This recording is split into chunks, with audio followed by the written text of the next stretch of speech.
On October 7, 2016, the Washington Post published an extremely lewd conversation that Donald Trump had about women in private.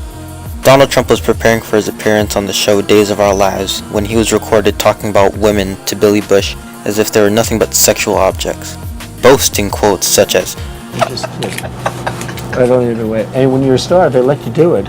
You can do anything. Whatever you want. Grab them by the pussy. You can do anything. When public figures talk in private with no cameras on them, one can assume that their true personality is shown. What was Trump's response to this leaked conversation? A short and sweet apology. The only reason someone would apologize for revealing their true personality is if they had a very ugly one to begin with. The very same day these tapes were made public, Trump used his go-to platform, Twitter, to apologize for the things said in these tapes. Trump states, I've said and done things I regret, and the words released today on this more than a decade-old video are one of them. As if the tapes being more than a decade old excuses his statements. It would have been understandable if he was a young man and has matured since the conversation had taken place. However, in 2005, Trump was a ripe 59 years old enough to take responsibilities for any of his actions. He makes many claims and excuses in this apology video, many of which do not make sense or just come off as a non-apology. He says, anyone who knows me knows these words don't reflect who I am. But if he threw out these lewd comments while under the impression that he was in a confidential setting, Look at those legs. All I can see is the legs. No, it looks good. it can be assumed that this is how he talks normally, meaning that anyone who really knows him would probably think that these lewd comments being made was just Trump being Trump. I pledge to be a better man tomorrow and will never, ever let you down. This is another highlight quote Trump said in his apology, but this could also be seen as untrue. The year after the conversation took place, Trump said regarding Rosie O'Donnell, If I were running The View, I'd fire Rosie. I mean, I'd look her right in that fat, ugly face of hers. I'd say, Rosie, you're fired.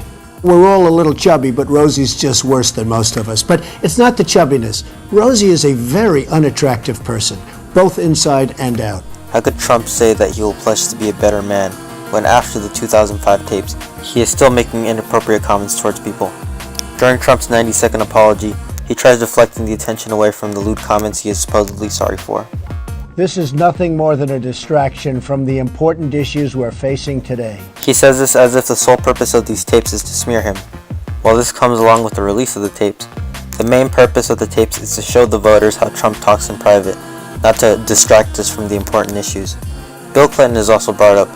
I've said some foolish things, but there's a big difference between the words and actions of other people.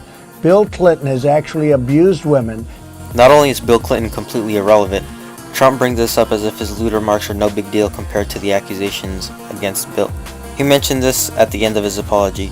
He does this so that in his closing impact you are left thinking about the Clintons and what they have done, not Trump.